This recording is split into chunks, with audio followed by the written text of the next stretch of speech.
છોટું, હા દીદી. અજયને જોયો તે? હા હા મેં જોયા છે. તમને ખબર છે દીદી, અજય ભાઈએ છે ને પેલા જગતસિંહને ખુલ્લી ધમકી આપી છે, એ પણ એના ગુંડાઓની સામે. શું?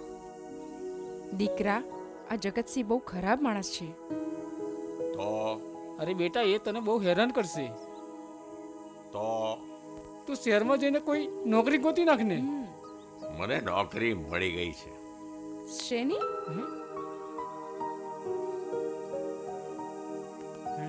તમારી સેવા કરવાની. હવે હું જિંદગીભર તમારી જોડે રહીને તમારી સેવા કરવાનો છું. ઓય મુન્ના, ચાલ ફટાફટ ઉપર થઈ જા, અમારી સાથે ચાલ. તારો બાપ ત્યાં બોલાવે છે. એ લંગડી ના, તું લંગડો છે કે આંધળોય છે? આ મારો બાપ તો આ બેઠો છે. જગતસિંહે તને બોલાવ્યો. જગ્ગાભાઈ, તારા જગ્ગા કી તો એસી કી તેસી તેરી આટ તારી હું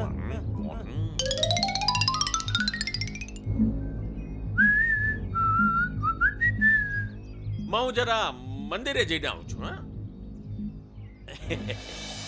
શું બે કૌડીના છોકરાની એટલી હિંમત મારા માણસો ઉપર હાથ ઉપાડે? હું કઈ વધારે બોલ્યો તો મારો બીજો પગ બી તોડી નાખત. આ ગામમાં એવી રીતે કઈ માં છે જેને સવાસર સૂંઢ ખાધી છે, જેનો દીકરો જગતના માણસો પર હાથ ઉપાડે? અરે તમે બધા જાઓ અને એણે એના મા બાપની સામે જીવ તો સળગાવી દો. જાઓ. જગતસિંહ સામે મુકાબલો બહુ જ મોંઘો પડશે તને. નમસ્તે. તું? અજય ક્યાં છે? એ તો મંદિરે ગયો છે. મંદિર? ચાલ છોટું. ચાલો. આ એ જ છોકરી છે જેના લીધે અજયે જાન ગુમાવી હતી. અરે, આ કોણ આવી? ક્યાં છે તારો છોકરો? ઘરમાં સંતાડે હોય તો બહાર કાઢ. આજે એને જીવતો સળગાવી નાખવાનો છે. અરે, એ તો પણ મંદિર ગયો છે. એની અડધી તૈયાર રાખજે. ચાલો હવે બધા મંદિરે જઈએ. ચાલો.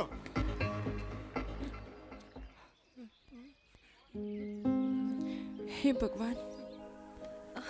અજય, તું જીવતો પાછો આવી ગયો ને મને ફોન પણ ના કર્યો. જો મારો પીછો કરવાનું છોડી દે. ખોટી ખોટી છે ને મુસીબતમાં ફસાઈ જઈશ. હા, મુસીબત? કેવી મુસીબત?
પોલીસ સ્ટેશન વિજાપુરમાં 4 લાશો પડી છે. આવીને પંચનામું કરી જાઓ.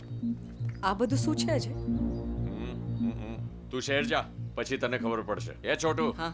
પોલીસ અહીંયા આવીને શું કરે છે એની ખબર મને હાલજે. હા,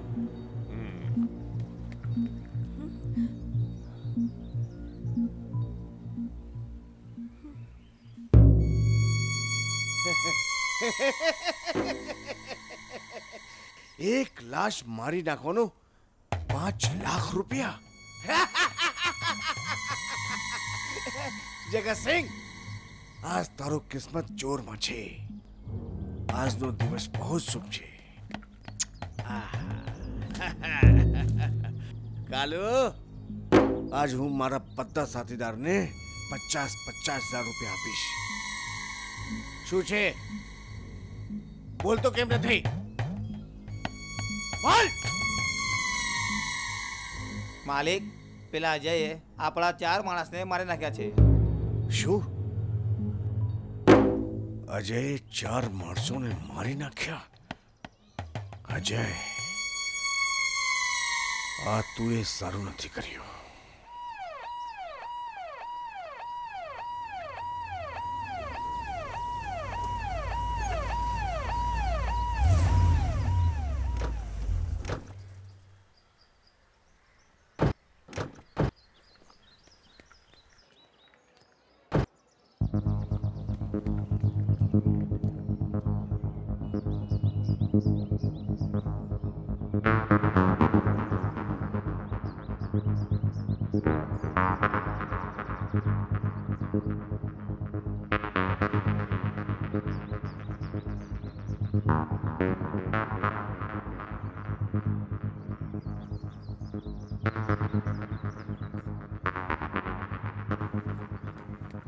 તમારામાંથી કોઈ બોલશે કે આ ખૂન કોણે કર્યું છે? બોલો બોલો, ખૂન કોણે કર્યું છે? જુઓ, ડરવાની જરૂર નથી. તમને લોકોને પૂરેપૂરું પોલીસ પ્રોટેક્શન આપવામાં આવશે. બોલો.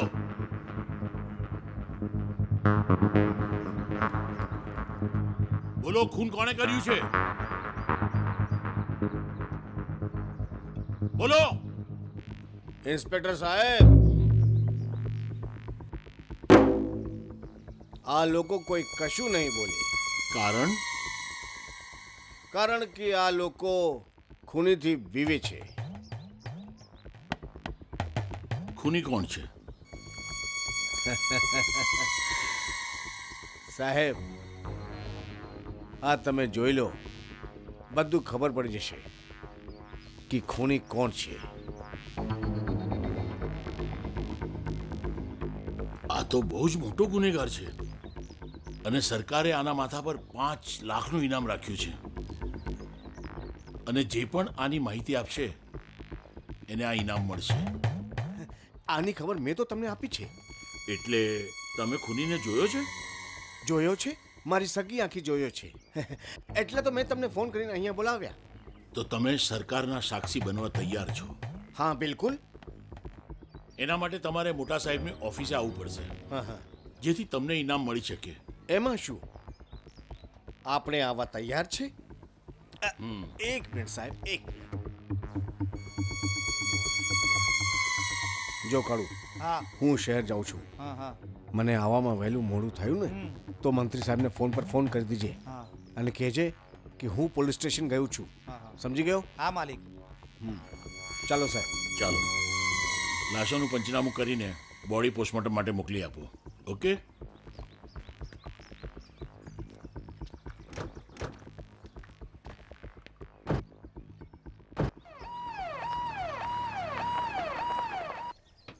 હસુ આજે તો માલિક નહીં મજા કરીએ. હા શું કેવું છે તારું, મજા કરીએ? હા હા કરીએ, કેમ નહીં. અરે અરે આ કોણ છે? ઓય કોણ છે તું?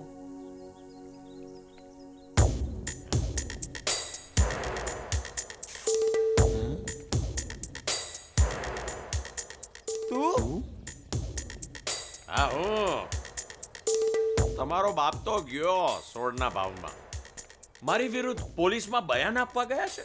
પોલીસ તો પેલા એમ પૂછશે કે આ અજયને મારી નાખવા કેમ માંગતા હતા, અને પેલો કંઈ બોલી નહીં શકે એટલે આ પોલીસવાળા દંડાવાળી કરશે વળી.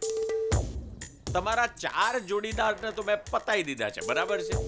હવે હું તો કહું છું તમે લોકો છે ને આ ધંધો બંધો છોડી દો, બીજો કઈ ધંધો કરી લ્યો, નહીતર પછી મારે તમને પતાવવા પડશે, સમજ્યા? અને ત્યાં પછી પેલો જગો ભગો એમએલએ ફેમિલે કોઈ કામમાં નહીં આવે. આપણે એમએલએ સાહેબને ફોન લગાવવો જોઈએ. નંબર છે મારી પાસે. લગાવ. લગાવું?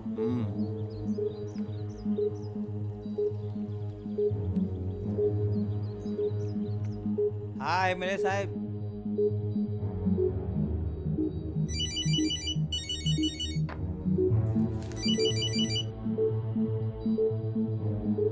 જય હિન્દ એમએલએ સાહેબ. મને ખબર પડી છે કે જગાને પોલીસ પકડી લાવી છે. મામલો શું છે? જગાના 4 માણસોને કોઈએ મારી નાખ્યા છે અને એના માટેની ફરિયાદ લખાવવા માટે જગો આવ્યો હતો. એવા રિપોર્ટ મને મળ્યા છે. પણ જોજો, જગો આપણો માણસ છે, એને કાંઈ થવું ના જોઈએ. અરે ચિંતા ના કરો એમએલએ સાહેબ, હું હમણાં રૂબરૂ જઈને જ જગાને છોડાવવાનો ઓર્ડર કરાવી દઉં છું. ઠીક છે. જય હિન્દ. જય હિન્દ.